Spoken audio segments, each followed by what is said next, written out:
Don't block the path of inquiry. Don't lay down rules that make it impossible for people to ask important questions. Welcome to the Thought Stretchers podcast, where we hope to stretch your thinking about ideas and issues important to education. My name is Drew Perkins, and I'm your host for these dialectic conversations for intellectually rigorous educators. In this episode, I'm joined by journalist and author Holly Korbey. Holly has spent years documenting the landscape of American education and publishes a popular Substack called The Bell Ringer, where she focuses on resources and tools on the science of learning. This was a fun and I think productive conversation, and among the things we focused on are education research and the problems of tribalism, the tensions of cognitive science in practice, and future teacher preparation reforms. Before we get started, don't forget to check out wegrowteachers.com for our professional learning resources. PBL Grow 26 registration is currently underway, and spots are moving quickly with, I think, just 22 seats or spots left as of this morning. Also, a reminder that our new Knowledge-Rich Inquiry course recently launched. It's part of our suite of affordable self-paced courses, including PBL and differentiated instruction, which are perfect for strengthening your teaching foundation on a flexible schedule.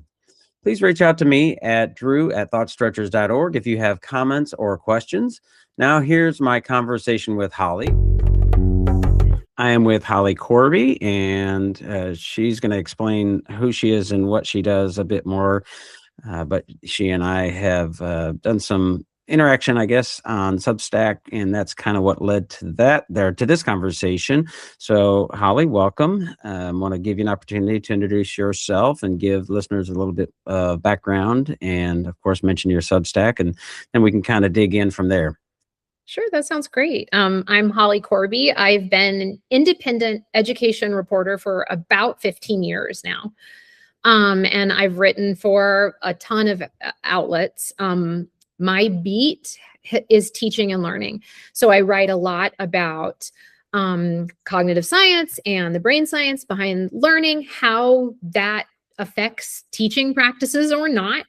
And then what student learning results from that. I've become kind of obsessed with it. So I've written for everything from U.S. News and World Report and the Washington Post and the New York Times to more education-focused outlets, like the Hechinger Report and the 74 and Mindshift. I was a correspondent for Edutopia for about 10 years. And then a couple of years ago, about a year and a half ago, I decided that I wanted to focus solely on the science of learning, on the cognitive science behind teaching and learning. And so I started the Substack. It's called The Bell Ringer. I do a lot of reporting on the science of learning, including how policies are changing, how teachers are getting trained, how universities are changing their coursework for pre-service teachers. But I also include a lot of tools and resources. So I interview teachers who say, well, I incorporated this science of learning practice and then X happened. So I do a lot of that too. And I'm so enjoying it. The reason I started it is because I believe this might be the biggest story in education because it affects everyone, and it affects coaches and teachers. It affects how people learn new things at work. Understanding how human brains learn is just, I think, super valuable, and it's underreported. And the Substack is called The Bell Ringer, right? Anything you want to mention about that? I mean, that's what your focus is, but anything else you want to mention about that? I do a video podcast just like this, and it's the handle is actually my name. So it's hollykorbey.substack.com. And I've got a little community going. We're doing a couple of events. So I'm showing, we're doing a community watch party of the movie Left Behind, which is about dyslexia and about a group of moms who try to get dyslexia help for their students who are struggling to read. I'm putting on a symposium this summer with the Goyen Foundation, where teachers are going to kind of show some of the science of learning practices they're doing and how it affected their students. And so you can attend that too. And it's all through the Bell Ringer. Okay. Well, before we get into the sort of meat of the matter, one of the questions sometimes I like to ask is a little bit of background. So what was your sort of K-12 experience like, and how would you characterize it in terms of you as a student, but maybe even the sort of approaches that, was it something that was more traditional, something a little bit less traditional, those kinds of things? I attended both like a private Christian school as a middle schooler, and then a big public high school in Evansville, Indiana, where I grew up. So my education was super traditional.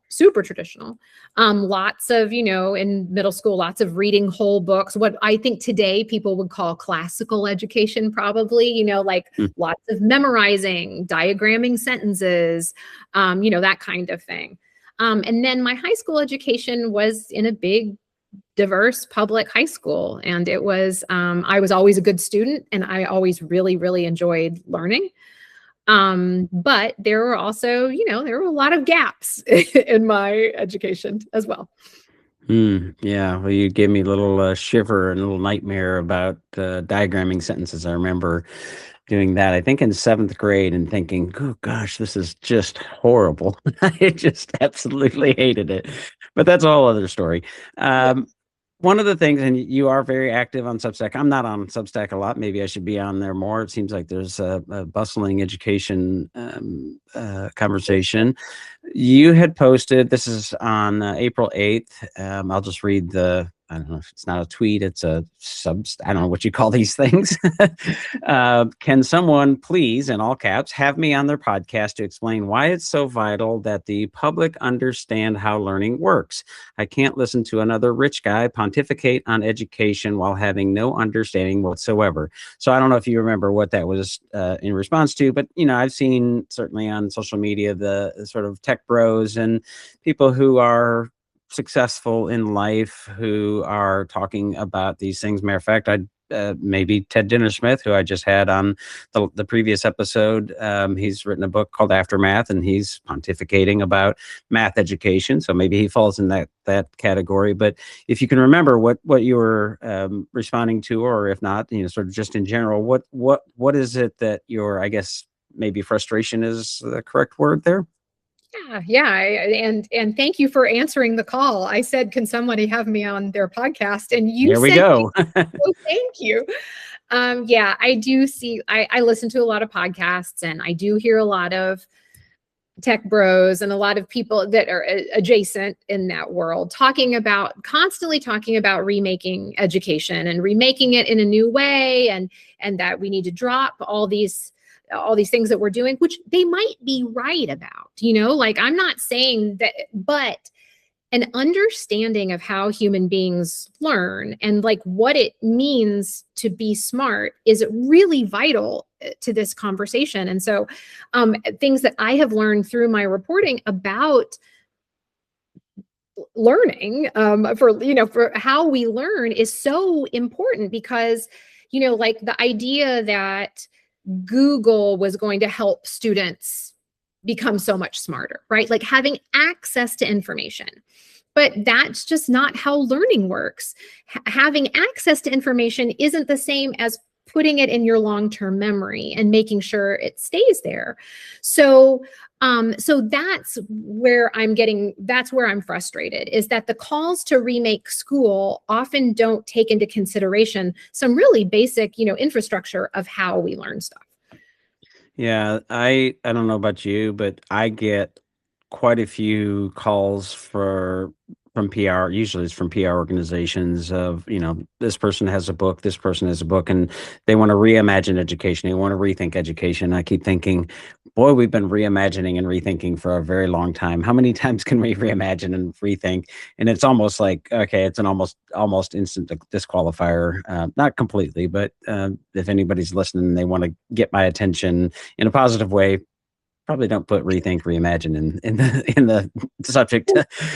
Well, here's the thing. I mean, I really think that like in the last few years, we who are inside this little education bubble are having a substantive conversation, right? Like, so I think about like the science of reading movement and what that has done to like really scrutinize what is the research on learning how to read, how can we improve that? But it's almost like it hasn't made it out to the larger public. So the other half of my frustration is that a lot of these people who are pontificating and doing the reimagining are talking to millions of people, and they don't know kind of the conversation that we're having, but they are helping shape parents' thoughts and the public's thoughts about education. And some of it is misguided unintentionally, and some of it's just plain wrong.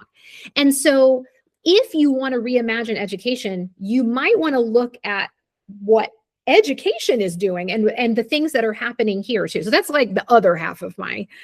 Mm-hmm. Yeah, I mean, I take your point, and I think it's important. There's this sort of blanket idea, very idealistic, and for my part, I think cognitive science and the sort of science of learning is important, and something that as somebody who advocates for inquiry and project-based learning and this kind, and we do work with schools on that, is that we want to make sure that we're using the best approaches and have clarity in those things. And so I'm pretty critical of that, in that sort of that constructivist end of the spectrum, where they're just too idealistic. And I had Howard Gardner on. I've mentioned this before, but he said, I think we've probably been too idealistic, and that sort of creating the conditions for learning would lead to great learning. And while it might, but it's not likely to. And I think potential versus probability is an important piece here. But I'm also, I think, hopefully fairly critical of science of learning and cognitive science, because I think we should be very critical of all of this, right? So I'm curious, how do you, science, quote unquote, the science of learning, how do you define that? How do you characterize that?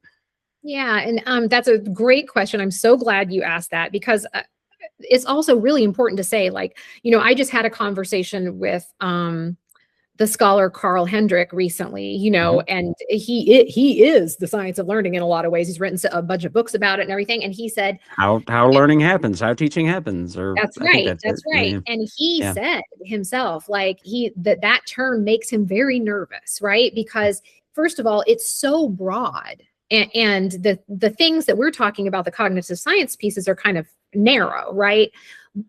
But I'll defend the term science of learning. All that to say, I'll defend the term science of learning because we have to call it something, right? But the things that I'm really interested in are the role background knowledge plays in future learning. I think that there is some good evidence that shows that I think Paul Kirshner said, what you see depends on what you know. When you look at a problem, how you solve that problem and what tools you use depends on what you already know. I think that is important to me, and that's something that I investigate.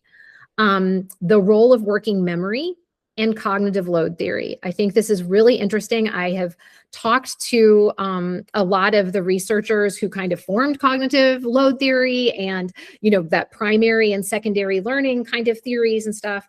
I think it's really important for people in education to understand that we only have so much room in our working memory, and how does that impact what we teach and when we teach it. I think that's important. I've recently really learned a lot about effortful thinking, which is that how a classroom can be designed so students do the thinking, and what kind of questions do teachers ask so that the work of the how and the why and everything is happening with the student and not with the teacher. And then finally, I'm really interested in practice and how practice leads to mastery in certain skills, and then how that affects creative thinking and critical thinking. All these things we want for students in a lot of ways lead back to practice. So all this stuff is supported by a lot of randomized controlled trials. So that's the other thing, is that I try to stay in the lane of things that have been tested and evidence that is gold standard. Not saying that other research isn't important, but I'm trying to stay in kind of this narrow path. Yeah. Carl's great. Carl's been on with me a couple of times, and I really appreciate Carl's sort of humility.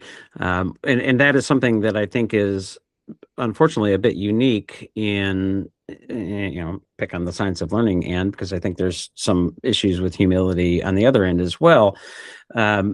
and when we talk about things like cognitive load theory, I recently talked with John Sweller, of course, sort of the founder or the father of cognitive load theory. I'm trying to get Slava Kalyuga on because he's written some really interesting things. Has a new textbook about sort of rethinking and sort of complex learning. And he's actually a little hesitant because he said he's not quite as I guess sure about or the sort of certainty. And I think that certainty is a real concern in the sort of science of learning, I guess, movement or advocacy or activism. Sometimes I get a little sharper with my language on social media of like evangelism. So I'm curious, do you have concerns about that sort of science of learning, whatever adjective we want to use after that, and what are those and how might they manifest? Because science of reading had a panel with Natalie Wexler and Emily Hanford and some others. It's certainly important, but we've seen some distortions of that, as Carl might say, sort of lethal mutations, right? Right. Absolutely. Yeah. So you and I spoke about this beforehand that, I don't claim to speak for anybody in any movement. At the same time, what I do see is advocacy of frustration when it comes to helping students. And I think that on both sides of the spectrum, I think that advocacy kind of comes out of a frustration, oftentimes, of looking at students and saying, there is a better way that we could do this.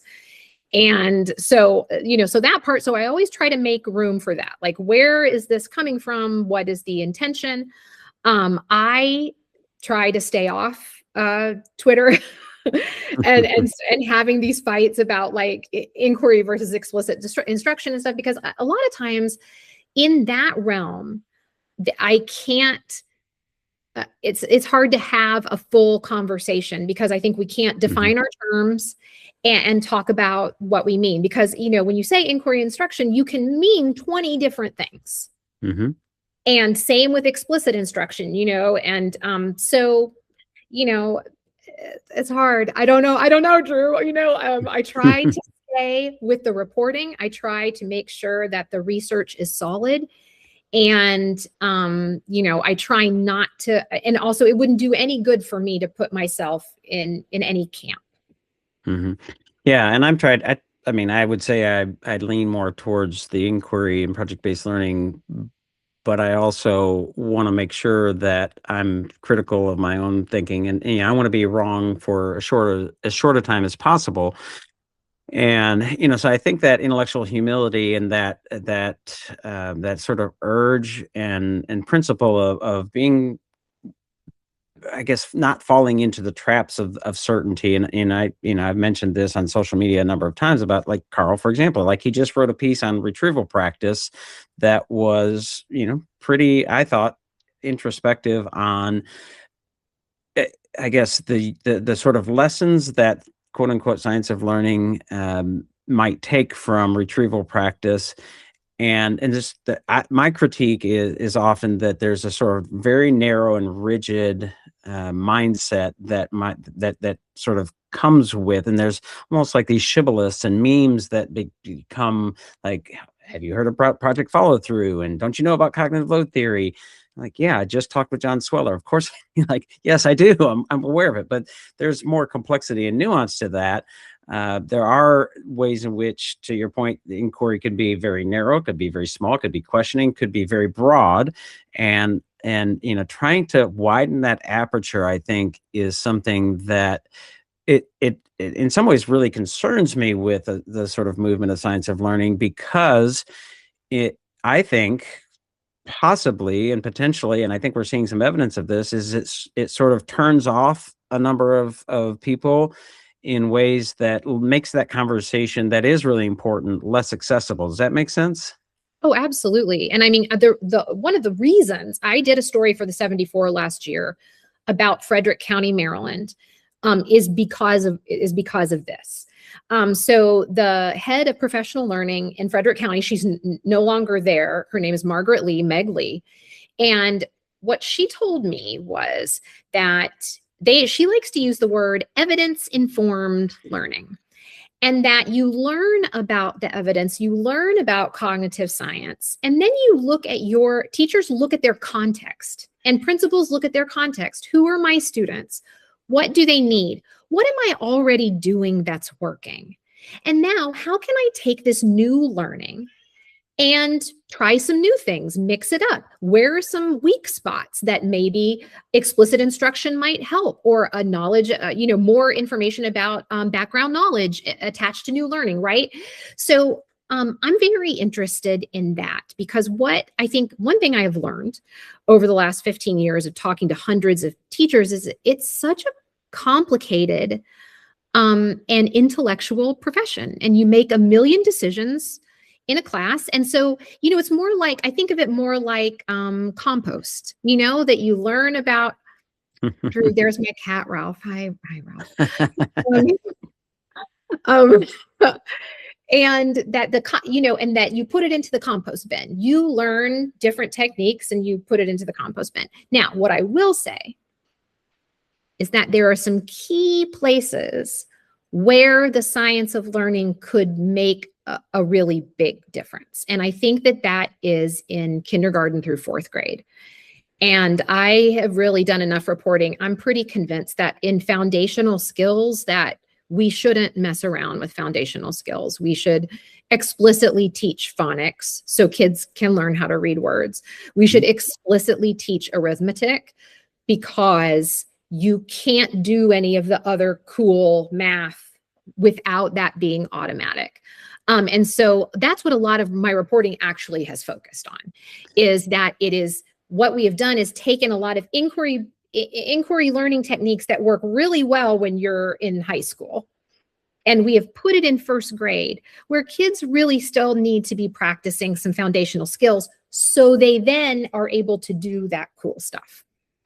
Yeah, and I have heard that on a number of occasions, and it resonates with me in a lot of ways. But let me push back a little bit, see what you think of this. So again, I'm pretty critical of the sort of constructivist inquiry educators who will say things like, "Oh, they don't need to have knowledge or background knowledge because they can just Google it." All those sort of things, right? Those things that I'm sure you've heard a number of times, and you're like, okay, but if they don't have knowledge, then they can't think with it, and there are some real problems there.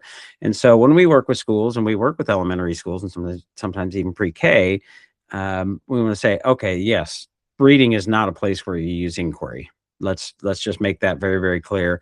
And in many ways, math, sort of multiplication tables and foundational math as well. Although I think there's some room for contextualizing it in a way that then you do use explicit instruction. And really, to me, that's the thing is it's sort of having this sort of formulaic approach where you do all of the sort of explicit teaching and foundational knowledge building, and then you do inquiry, whether it's in a classroom and inside of a lesson or unit, or it's elementary and then middle and high school where you do more inquiry.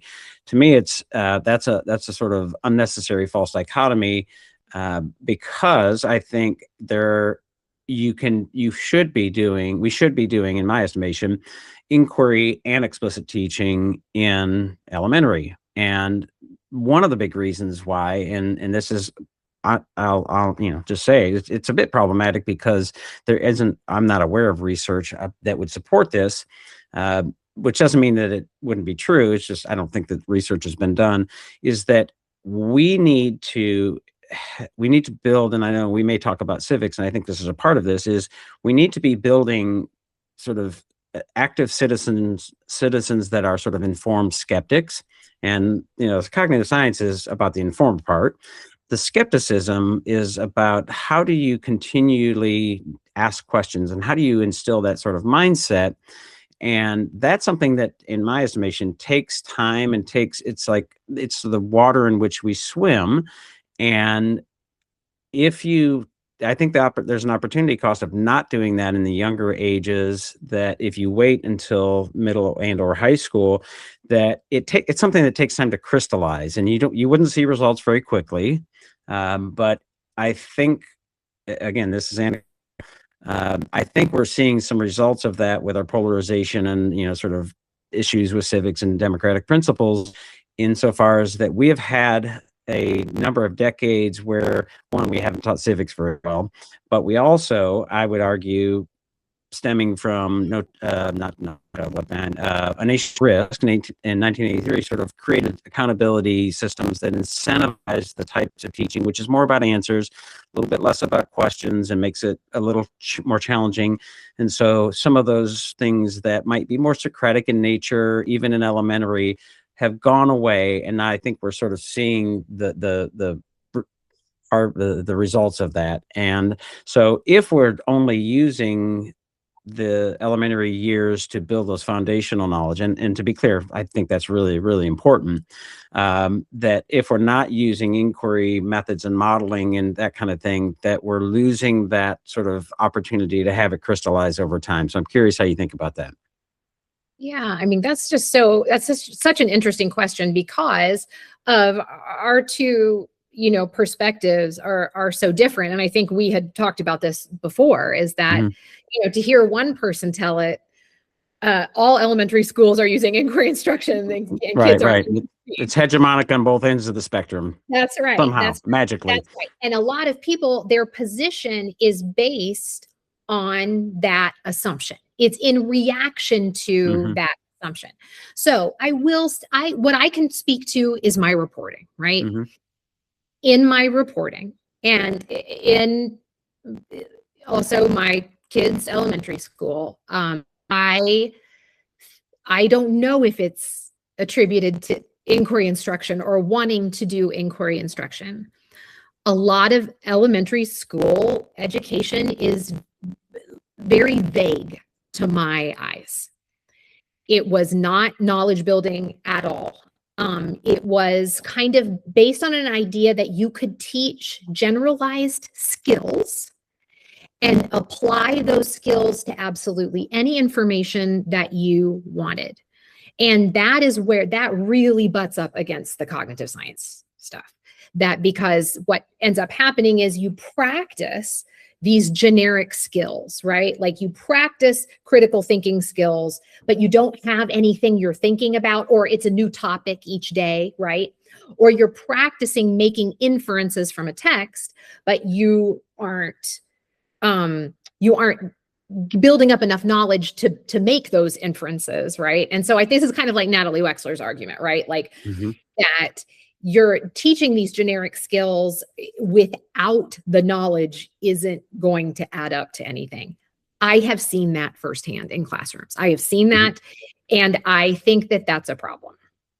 Yeah, and I would agree. So the issue, I think, around inquiry is if we're going to do it, we need to do it well.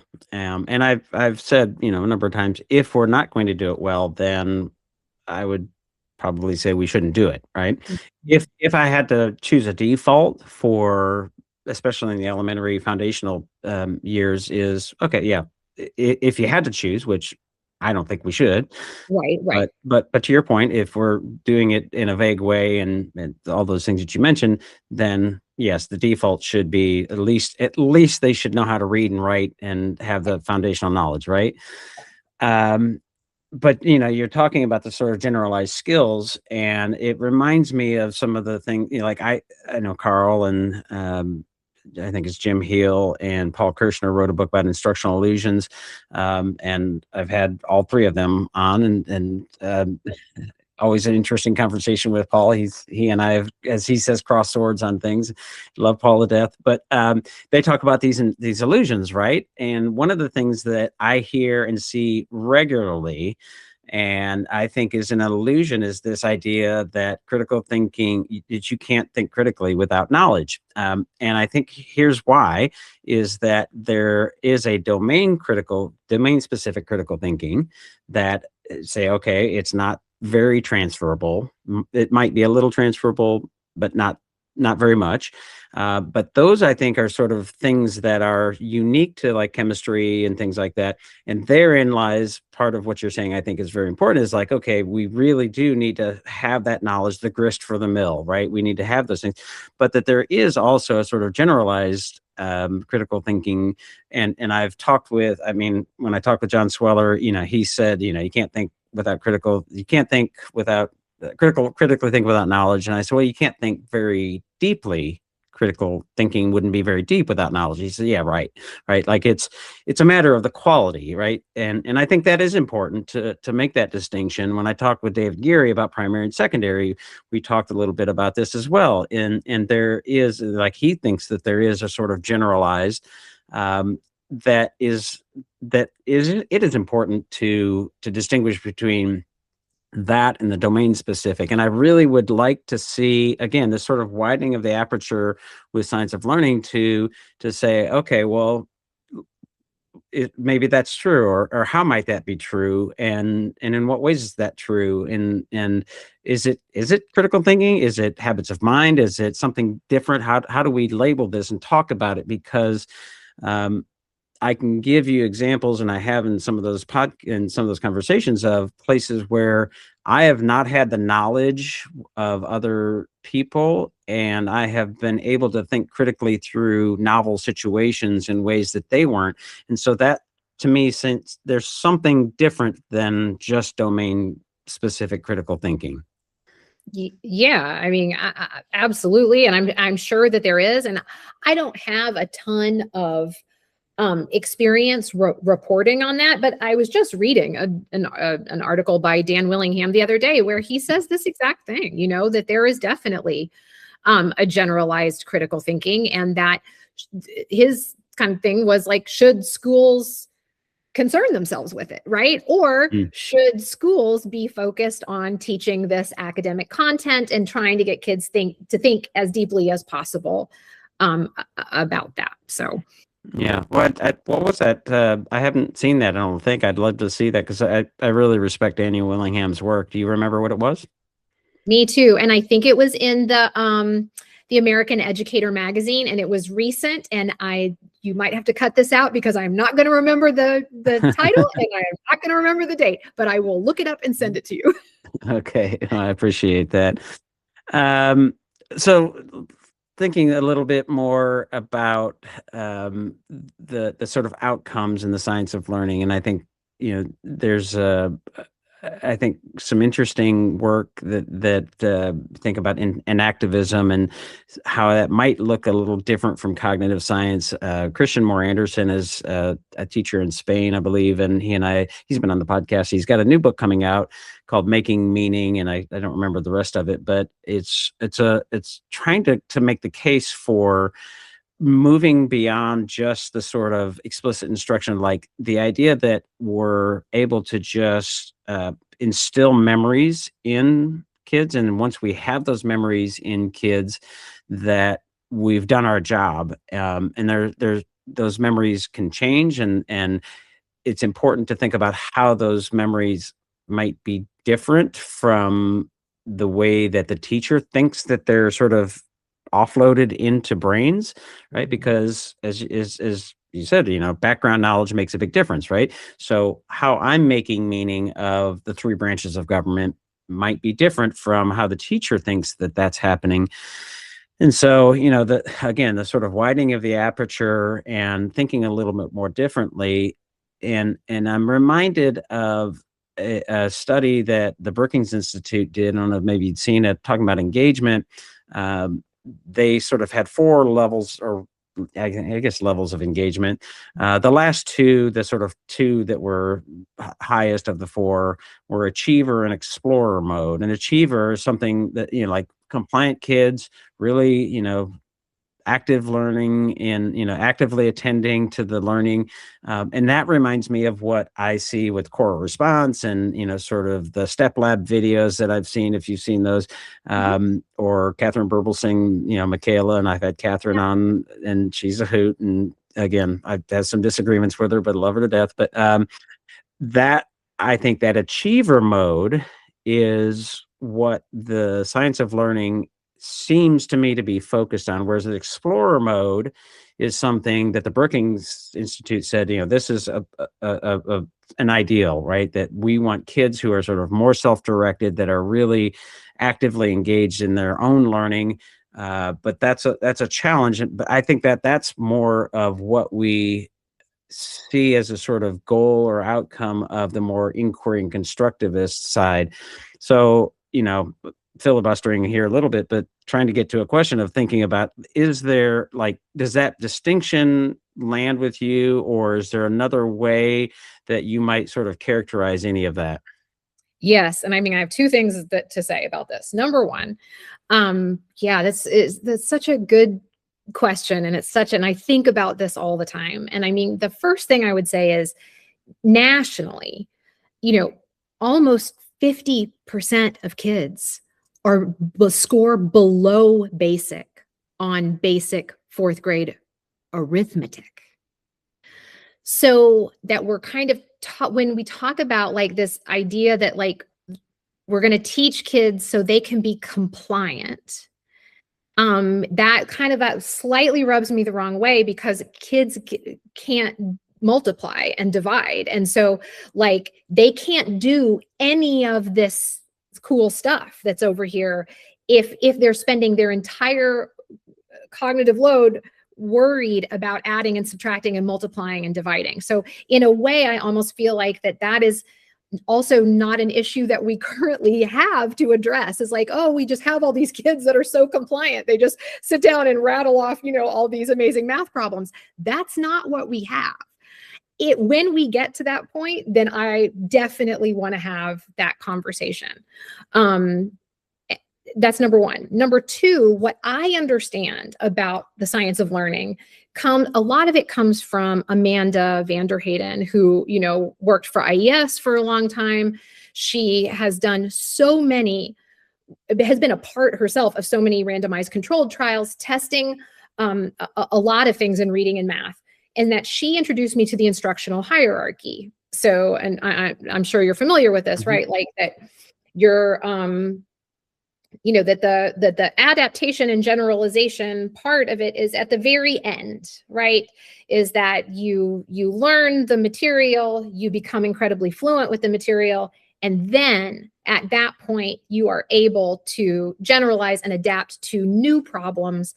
So I don't see from my end that this group of people who advocate for the science of learning are advocating for a compliant student that rattles off answers. I don't see that at all.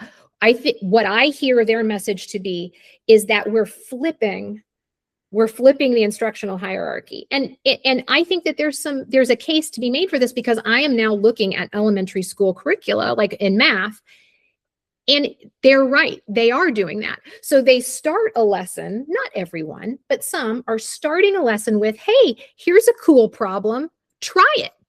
But no instruction has been given to this second grader on how to do that problem. So then they say, well, try it and see if you can, logically figure it out. Then turn to your partner, and then you guys work together and try and figure that out. Now, there is nothing wrong with figuring out math that way, but it's pretty inefficient, right? Because if many students don't know how to do that, then the teacher spends a lot of time on the back end teaching those skills, which is how the lessons are set up on purpose. And so what I hear Vanderheyden and others saying is, well, the instructional hierarchy is a tested way that we know that ladder of skills develops. In a public school system, is that what we should be doing to make sure the most kids can even touch that generalization and adaptation? What do you think of that? Yeah, I've heard that argument before, and a lot of it resonates with me, very honestly. I think, again, if we're going to think about default and what's happening most, and again, potential versus probability, I think this is a really, really interesting or useful sort of paradigm to use. And there is actually some research and evidence and some things that I've written about and seen recently that talks about giving them that opportunity that you described to sort of struggle with it a little bit, and then how it can lead. But the expertise reversal effect is obviously it's a powerful dynamic. What I would argue for, and do argue for, is if we're going to do something like flipping that around of asking kids to struggle a little bit, and there's some value to productive struggle. Otherwise, it wouldn't be productive; it would be unproductive. And there is a difference.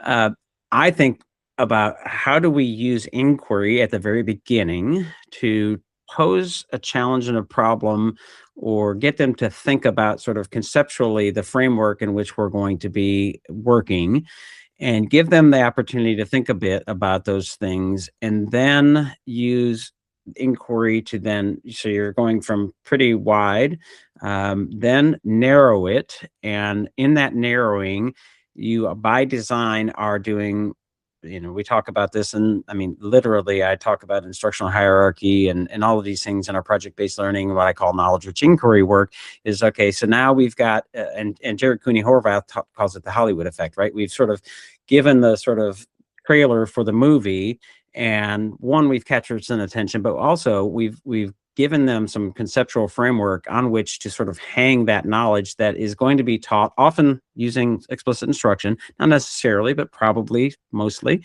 if you're teaching, especially surface level knowledge, then you can then go maybe widen it out again, or get to that generalization and adaptation phase. I do think that there are teachers who try to do some version of that you're sort of describing, that aren't very skilled about it, or maybe aren't thinking about some of the cognitive science dynamics that you've referred to. So yeah, I think that can be a real problem.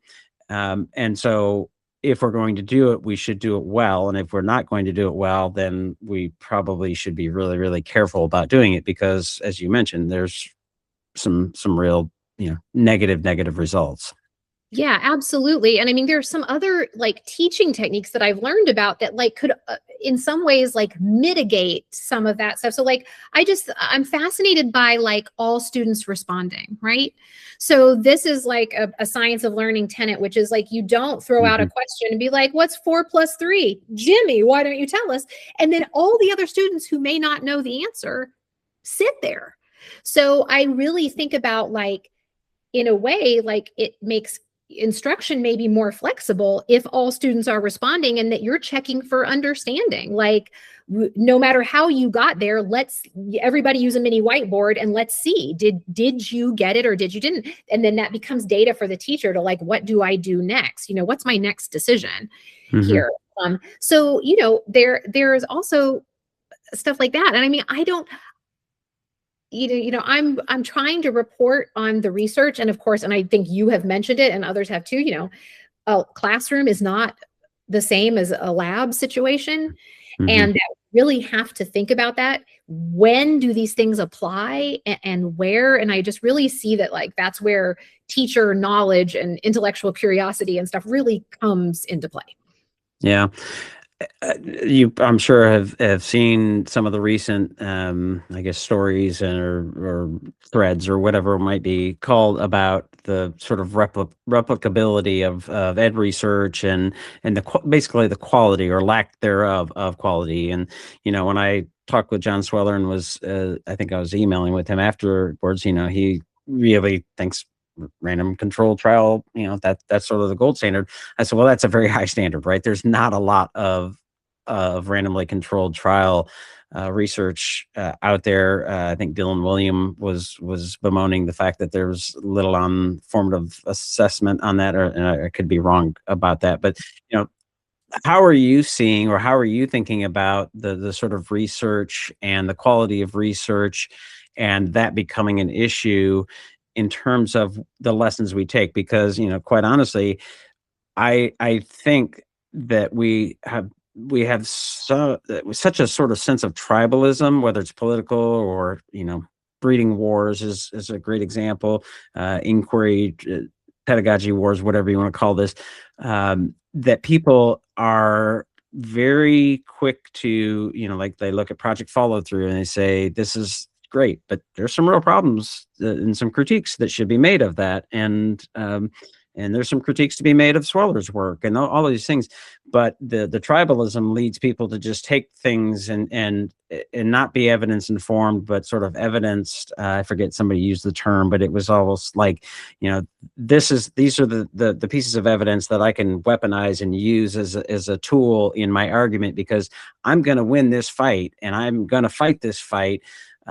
So anyways, sort of the long-winded question of like, how are you thinking about that sort of crisis of quality of educational research in your writing?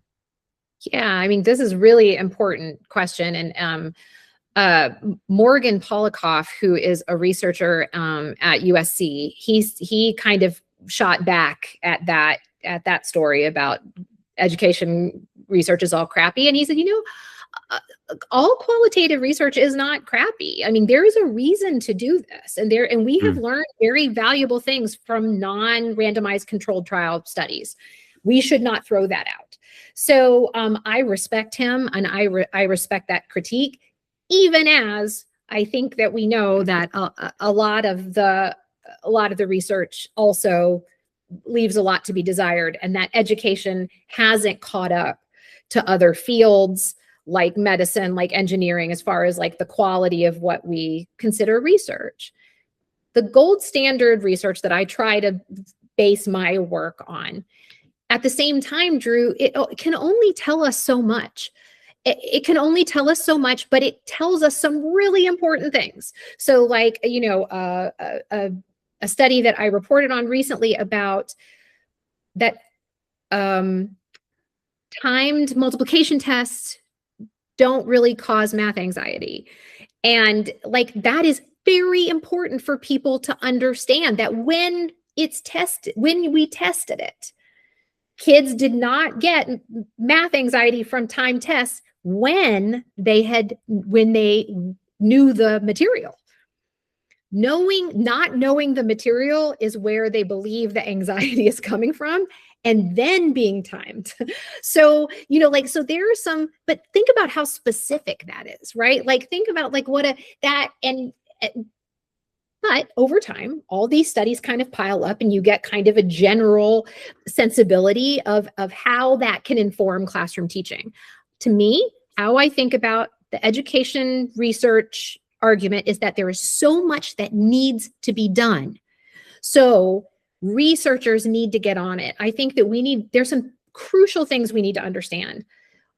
How can we test materials and get a better sense of how kids learned using this curriculum compared to this curriculum? I think that would be very useful. We don't have that right now.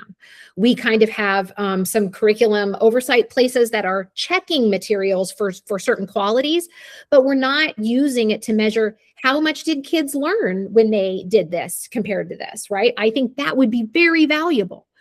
It would be very valuable to know whether kids had better reading comprehension when they read more whole books in class, and how many whole books, right? So many kids don't read any books at all.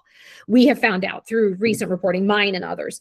And would that make a change in reading comprehension? So I think that, like, moving forward, that there's some research I would like to see happen, some randomized controlled trial research, high quality stuff that could tell us some really important things about what's happening in classrooms. Yeah, it's like the anxiety. I've not seen the sort of qualifier that you put on it. I just haven't looked closely enough at that. But it is, I think, maybe a good example of, like you said, that's very specific. They're anxious when they don't have basically confidence, which would make sense from a psychology perspective completely, right? But what I see is a very flattened version of that, is that time math tests do cause anxiety, or they don't. And it's just this black and white, and there's this lack of nuance, and there's not conversation. And when you try to have that conversation, oftentimes the tribalism says you're obfuscating, or, that this is being rude, or like, oh my goodness, like, we've got to have those conversations. So to your point, like, when does it cause anxiety? When does it not cause anxiety? Because sometimes it does, sometimes it doesn't. I've never heard that part of it, and it makes perfect sense.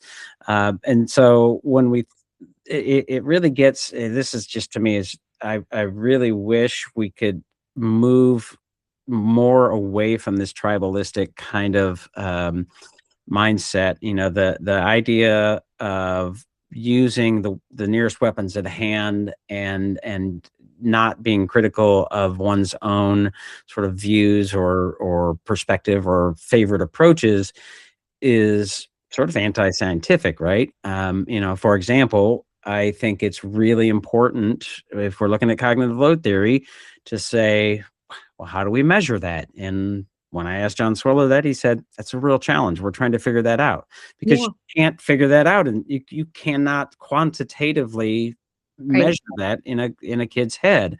No matter how much you think you can, but you would see the evidence of it. Well, okay, so on the other side of that, people say, well, how do you measure the effects and the outcomes and the evidence for inquiry? Well, I would say it's much more qualitative. And I kind of described that a little bit earlier. They say, well, then I'm out. Like, I can't do it. Okay, so you're in on non-measurable cognitive load theory, but you're out on inquiry.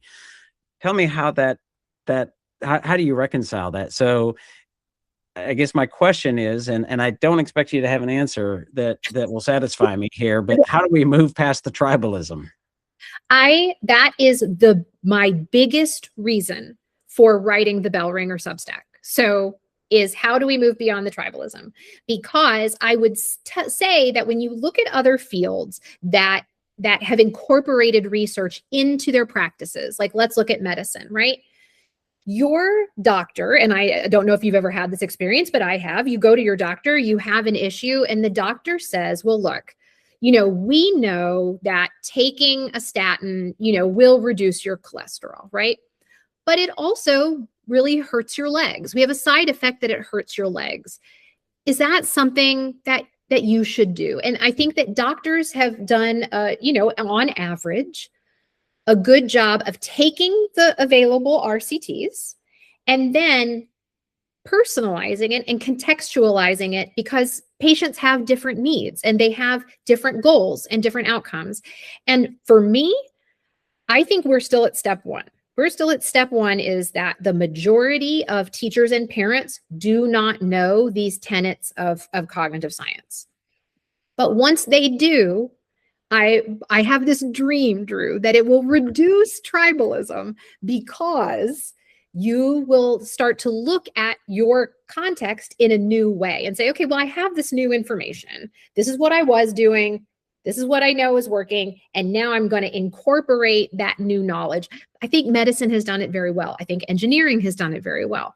I didn't come up with this idea myself. It's been pointed out to me by Doug Carnine and others who've spent their lives studying this stuff. So that's my hope, is that having that information on cognitive science and knowing that it's an evolving field, just like medicine is an evolving field, that it can inform a better teaching practice and a better school management practice and a better education. Well, I like your dream. I'm not sure I share your optimism, and maybe in part because I think the inquiry skills might be lacking in enough people that will allow them to sort of have that sort of dialectic mindset as opposed to debate. And I think that's what we're in this. Everybody wants to debate. Everybody wants to win and prove they're right. Yeah. I'm much more interested, and think we should be much more interested in dialectic and in like, what's true, what's not true, how can I be wrong for as short a time as possible, that kind of thing.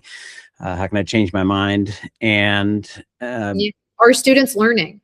Are they learning? How do you know? I think that's kind of the question that really, really interests me. Are students learning? How do you know? Yeah. Which begs the question of what are and this is something I talk about quite often, is sort of that there are different desirable academic outcomes. And I think that is, again, a sort of limitation or Achilles heel of sort of science of learning, is that sometimes as a sort of movement is that the conversations all sort of seem to point mostly or a lot of times to sort of one set of outcomes of like knowledge, again, very important, but there are schools of intellectual virtues, there are Socratic, Michael Strong does Socratic experience, and there are just differing academic outcomes, which then call for differing instructional approaches, and maybe efficiency isn't necessarily the top priority in some academic settings, probably in most, but not necessarily all. Right. But the medicine one really is interesting because I think you're right that in on the whole, and you sort of said on the whole that they've done a good job of looking at the evidence and making decisions. But sometimes I'll see people talk about education being like, can you imagine medicine not paying attention to stuff, and I can give you lots of examples of medicine getting it completely wrong. I mean, they do. And Right. and doctors missing the boat. So I'm like, okay, I think your logic here, when you make that argument. But in fairness, everything has improved over time, right? Like, so by incorporating that research and always they're required to stay up to date on research, that outcomes have improved for a lifespan and for health outcomes in general over time. And I think that is just such an important piece that's missing, is that there is the science of learning 1.0, which I think is where the US is at right now, or maybe like at the 0.5 mark. It will not look exactly like this if we keep incorporating the research and keep trying things 10 years, 20 years from now. It's improvement over time. Yeah.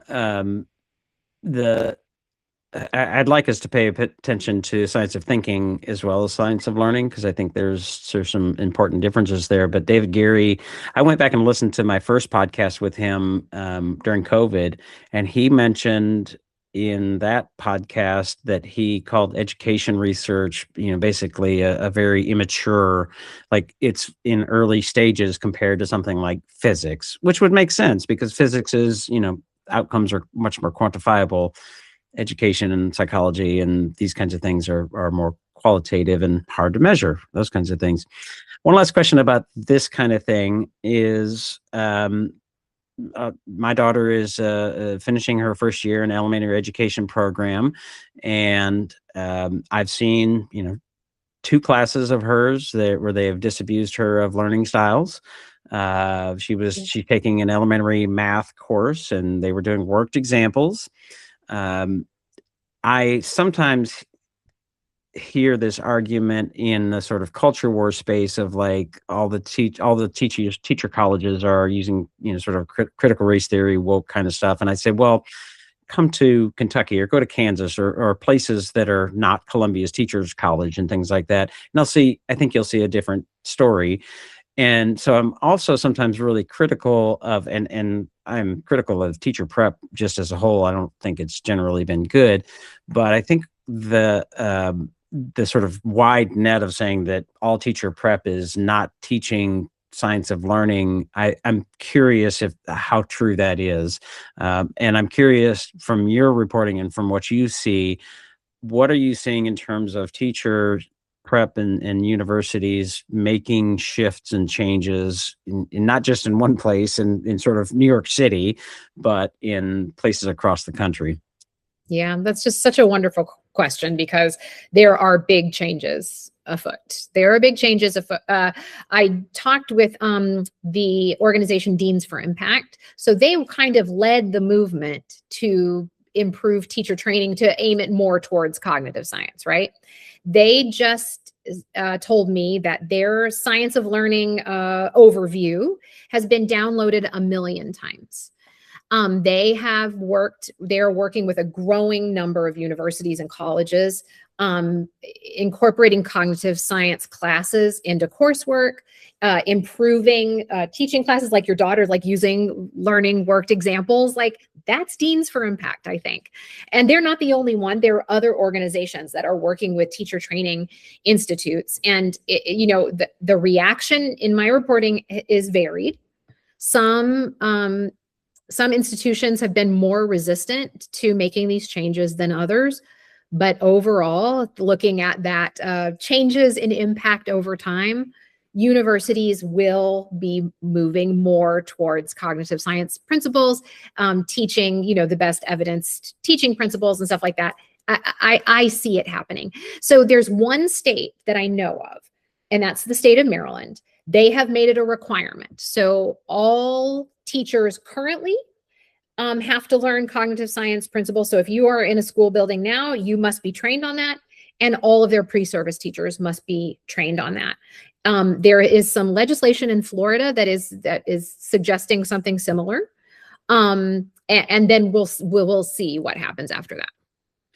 Do you have any, vision? If I've been thinking about this a little bit more recently, if sort of the science of learning movement had its way and teacher prep looked the way that they wanted it to, which, there's different people, so it's not really a fair question. Yeah. But just sort of as a sort of thought experiment, I wonder sometimes, what do they think it would look like in our teacher prep and in our schools? And if that happened, if the dream came true and those things were enacted, are there any opportunity costs worth mentioning that would show up? And I have some concerns and think about that from an inquiry perspective. So I don't know. I'm just curious how you think about or might respond to that. Yeah, I mean, I'm not entirely sure about that. I think that what we're looking at is more. What I see is more elementary school teachers who are able to get kids reading proficiently by the time they hit third grade. I think that's just really, really fundamental. I think if teacher prep programs could do that well, that is a huge win for humanity. I think the same about basic math skills. I do not agree with my understanding of the science of learning that we pass off all of math to a calculator and to AI. I don't think we should do that. I think that learning numeracy and learning arithmetic and learning some algebra is actually really, really important to how you think about things. It's a logical thinking, right? I think that if teachers had more tools in there, let me put it to you this way. I talked to a teacher trainer in Dublin, Ireland. So, the UK, England and Ireland have really embraced the science of learning over the last decade and have really instituted it and really made it very systematic in teacher prep. Well, I talked to a teacher trainer about elementary teacher training in Ireland, and he said something so interesting, that they have to pass content courses in 13 different subjects to teach kindergarten. You have to pass a content course in music, in art, in Irish language, in English language, in math. I couldn't believe it. And that they really see teaching, again, as this intellectual endeavor where we're going to hand you a bunch of knowledge and then you yourself almost become a scientist.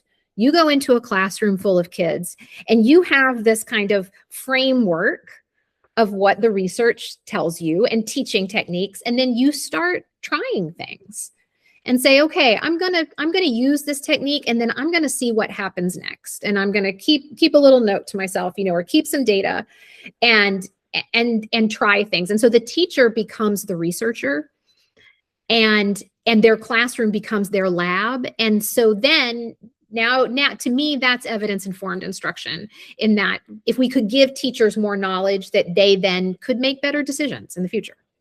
Gotcha. Well, I'm mindful of time, and I know you said 2019, you published a book about civics, and maybe we'll revisit that at some other time, because as we were talking before we hit record, that is a passion of mine. Any things that we didn't talk about that you wish we would have? And if not, then where should they find you? Where should they go? What else do you want them to know? Well, thank you so much for having me. This was an awesome conversation. You asked really good questions. And this is a good format for really thinking about stuff. I hope that I I hope that I answered them. And, like I told you what I know and hopefully I told you what I don't know. So this was really fun. My name is Holly Korbey. My Substack is called The Bell Ringer. If you subscribe, you can get all kinds of reporting and information about the science of learning. And really, that's about the only place. I don't do a whole lot of social media. I do post my kids' lacrosse photos on Instagram. if you like college lacrosse. And who doesn't, right? That's right. Yes. All right. So you're not including Substack as social media? Oh, I definitely am. Yeah. Okay, because you're pretty active there. Yeah. Okay, well, it was a fun conversation. Thanks for having it, and we'll continue to reimagine and rethink school together as we go forward. I appreciate it. Thank you. What we need to do is spend enough time together that we can start to translate our ideas into each other's language and include one another in this community of inquiry. And that is the work of love.